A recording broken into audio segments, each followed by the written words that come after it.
Welcome बच्चों, मैं are के सिंह ऑनलाइन क्लासेज में आप सभी का स्वागत करता हूं। और आज हम लोग देखेंगे क्लास 9th की वर्कशीट नंबर 51। बच्चों, पिछले वर्कशीट में हम लोग भारत का भौतिक स्वरूप के बारे में बात कर रहे हैं, जिनमें से हम लोगों ने थार मरुस्थल के बारे में जाना और भारत के तटीय मैदानों के बारे में जाना है। तो इस वर्कशीट में हम जानेंगे भारत के द्वीप समूहों के बारे में। भारत में बहुत सारे द्वीप समूह हैं, तो उनके बारे में हम जानेंगे। सबसे पहले हम जानते हैं कि द्वीप किसे कहते हैं। द्वीप, ठीक है, आइसलैंड इसे इंग्लिश में कहते हैं। तो द्वीप क्या है? द्वीप वो स्थल भाग होता है जो चारों तरफ से जल भाग से, जल राशि से घिरा हुआ हो। यानी मान लीजिए समुद्र के बीच का कोई जो, अगर मान लो ये कोई स्थल भाग है और इसके सब तरफ जल भाग है, जल स्थित है, समुद्र स्थित है, महासागर स्थित है, जो भी है, चारों तरफ जल भाग स्थित है, तो इस चीज को, इस स्थल भाग को हम द्वीप कहते हैं, आइसलैंड कहते हैं। तो भारत में किन किन क्षेत्रों में आइसलैंड है, आइए हम मैप के माध्यम से देखते हैं। बच्चों, भारत के मानचित्र को ये आप देख रहे हैं, इसमें ये दो तरफ देखेंगे, यहाँ पर कुछ ये बिंदु बिंदु दिए हुए हैं और इधर भी है और यहाँ भी है। तो ये दो द्वीप समूह है। यानी भारत के पूरब की तरफ, यानी बंगाल की खाड़ी में विभिन्न द्वीपों का एक समूह है, जिसको अंडमान निकोबार द्वीप समूह कहते हैं। इसका जो ये ऊपरी हिस्सा है इसको अंडमान और निचली यानी दक्षिण के हिस्से को निकोबार द्वीप समूह कहते हैं। वहीं भारत के पश्चिम में यानी अरब सागर में स्थित द्वीपों के समूह को लक्षद्वीप कहा जाता है।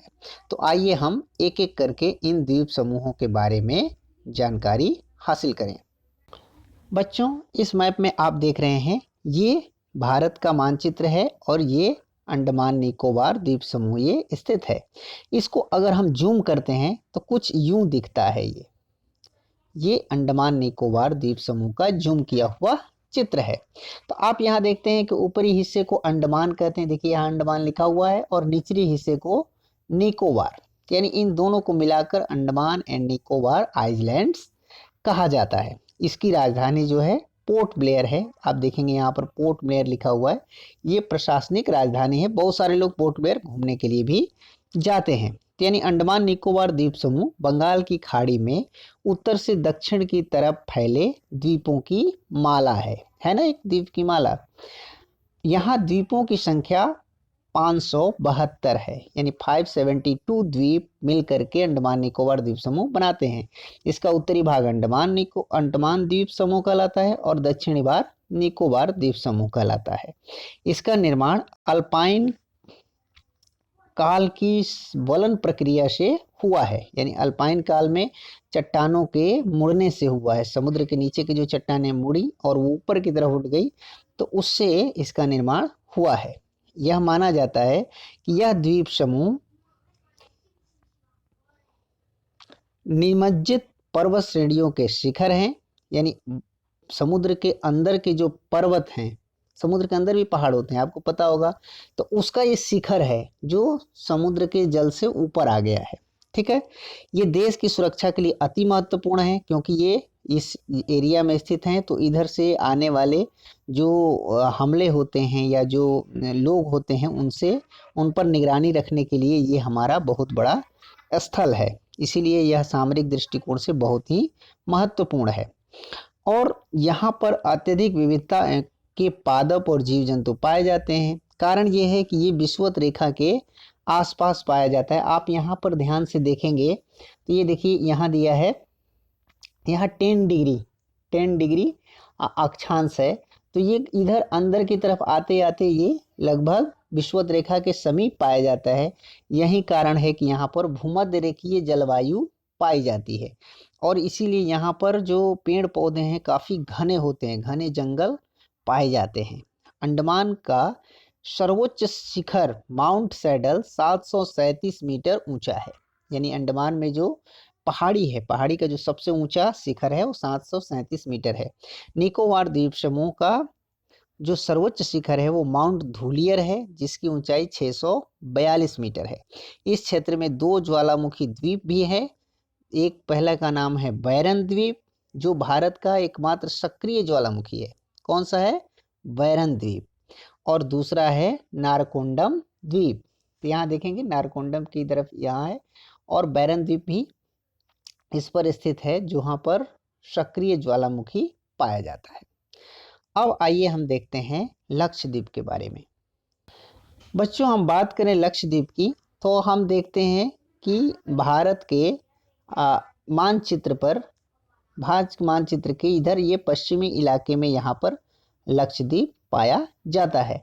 इसको हम जूम करते हैं तो इसकी कुछ कंडीशन ऐसी है जैसी कि ये दिखाया हुआ है, यानी ये यहाँ से यहाँ तक ये सारा लक्षद्वीप का हिस्सा है। तो आइए इसके बारे में भी कुछ जानते हैं। तो लक्षद्वीप जो है भारत के केरल के मालाबार तट, ये केरल का जो तटीय इलाका है इसको मालाबार तट कहते हैं। इसके पास स्थित ये महासागरीय कटक का ही उत्तरी भाग है। ठीक है, यह चूना प्रधान चट्टानों से निर्मित है। यहाँ से जो चट्टानें पाई जाती है वो उसमें चूना की मात्रा ज़्यादा होती है, और ये 36 द्वीप पाए जाते हैं यहाँ पे। ठीक है, देख रहे हैं कि अंडमान निकोबार की अपेक्षा कम द्वीपों का यह समूह है। पूर्व में यह लंकादीव, मिनिकॉय तथा एमीन द्वीप के नाम से जाना जाता था। ये इन द्वीपों का नाम है। अगर आप जूम करके इसे देखेंगे तो इन द्वीपों के नाम भी आपको मिलेंगे, अलग अलग द्वीपों के क्या क्या नाम थे। यहाँ आप देखेंगे, यहाँ कवारती लिखा है। ये इस लक्षद्वीप जो पूरे एक केंद्र शासित प्रदेश है, इसकी प्रशासनिक राजधानी है। ठीक है, 1973 में इसका नाम लक्षद्वीप रखा गया। इस पूरे सारे समूहों को मिला करके 1973 में इसका नाम लक्षद्वीप रखा गया। यह कुल 32 वर्ग किलोमीटर के छोटे से क्षेत्र में फैला हुआ है, यानी इस पूरे क्षेत्र सभी द्वीपों के क्षेत्रफल कुल मिलाकर 32 किलोमीटर है। कवारती द्वीप यहाँ का प्रशासनिक मुख्यालय है, यानी राजधानी है। यहाँ पादप और जंतु के बहुत से प्रकार पाए जाते हैं। पिटली द्वीप पर मनुष्य का वास नहीं है, और वहाँ एक पक्षी अभ्यारण्य है पिटली द्वीप पर। ठीक है, बाकी सारे द्वीपों पर मनुष्य रहते हैं, हमारे लोग रहते हैं। आने वाले वर्षों में इन द्वीपों के अपरदन और जलमग्न होने की संभावना है। ऐसी संभावना मानी जाती है क्योंकि समुद्र से काफ़ी कम ऊंचाई पर हैं, तो इन्हें अपरदन होकर के समुद्र में जलमग्न हो सकते हैं, या किसी और हलचल के कारण भी ये जलमग्न हो सकते हैं। कई बार आप पिछली बार 2004 में जब सुनामी आई थी तो अंडमान निकोबार का एक दक्षिणी भाग पर एक टापू था जिसको नाम था इंदिरा पॉइंट, तो वो उस समय जलमग्न हो गया था। कब? 2004 में। तो इस तरह से कई टापू आने वाले समय में भी जलमग्न हो सकते हैं। ये एक नेचुरल प्रक्रिया है। ठीक है, तो उम्मीद है आपको लक्षद्वीप के बारे में भी समझ में आ गया होगा। अब तीसरा टॉपिक प्रवाल के बारे में। तो प्रवाल क्या होते हैं उसके बारे में हम जानेंगे। तो आप ये चित्र देख रहे होंगे, ये समुद्र में इस तरह से स्थिति कहीं कहीं देखने को मिलती है। ये ग्रेट बैरियर रीफ का चित्र है, ग्रेट बैरियर रीफ का चित्र है, जिसको जो ऑस्ट्रेलिया के पास स्थित है। तो ये किस चीज़ से बना है? प्रवाल से बना है। अब ये प्रवाल क्या होते हैं? तो प्रवाल पोलिप्स जो होते हैं वो कम समय तक जीवित रहने वाले सूक्ष्म प्राणी हैं, छोटे छोटे जीव होते हैं, एकदम छोटे से, जो समूह में पाए जाते हैं। एक साथ ये रहते हैं। ये छोटे छोटे बहुत सारे जीव हैं जो एक साथ चिपके हुए रहते हैं, और ये अक्सर समुद्र में पाए जाते हैं। इनका विकास छिछले तथा गर्म जल में होता है, ये उन्हीं जलों में पाए जाते हैं। इनमें कैल्शियम कार्बोनेट का स्राव होता है। कैल्शियम कार्बोनेट जो एक तरह से हार्ड चीज होती है, उसका स्राव होते रहता है। यही चीज जो है इकट्ठा होकर के इनकी जो अस्थियां हैं वो टीले के रूप में निक्षेपित हो जाती है। देखिए, इनके अस्थियां और जो कैल्शियम कार्बोनेट निकलता है वो निक्षेप हो जाता है। अस्थियां जो होती है वो निक्षेप हो जाता है, एक तरह से ये चट्टानें बन जाती हैं। ये मुख्यतः 3 प्रकार के होते हैं। पहला होता है प्रवाल रोधिका, दूसरा होता है तटीय प्रवाल, और तीसरा होता है प्रवाल वलय द्वीप। ठीक है, तो आप जैसे जानेंगे कि जैसा कि मैंने चित्र भी दिखाया है, ऑस्ट्रेलिया का ग्रेट बैरियर रीफ प्रवाल रोधिका का उदाहरण है। प्रवाल वलय द्वीप गोलाकार या हॉर्स शू आकार वाले रोधिका होते हैं। तो इस तरह से अब जैसे ये माना जाता है कि भारत से और श्रीलंका के बीच में जो राम सेतु का वर्णन मिलता है, तो वो भी एक वहाँ भी एक बहुत बड़ी ग्रेट बैरियर एक रीफ पाई जाती है, प्रवाल की बहुत बड़ी भित्ति पाई जाती है भारत और श्रीलंका के बीच में भी। कई बार उसकी खुदाई की भी बात चली है ताकि नावों के आवागमन के रास्ता बनाए जा सके। तो इस तरह से हिंद महासागर में बड़ी मात्रा में प्रवाल की जो भित्ति है या प्रवाल की जो रीफ है वो पाई जाती है। तो इस तरह से हमने 3 चीजें समझी, अंडमान निकोबार द्वीप समूह, लक्षद्वीप समूह और प्रवाल। प्रवाल क्या होते हैं, ठीक है। तो आइए, उम्मीद है आपको ये सारी चीजें समझ में आ गई होगी। तो आइए हम प्रश्नों के उत्तर देखते हैं। बच्चों, यहाँ पर ये 5 प्रश्न दिए हुए हैं। आइए हम इन 5 प्रश्नों के एक एक करके इनके उत्तर देखते हैं। सबसे पहला प्रश्न है, प्रवाल क्या है। अब हम जानेंगे कि प्रवाल आखिर है क्या।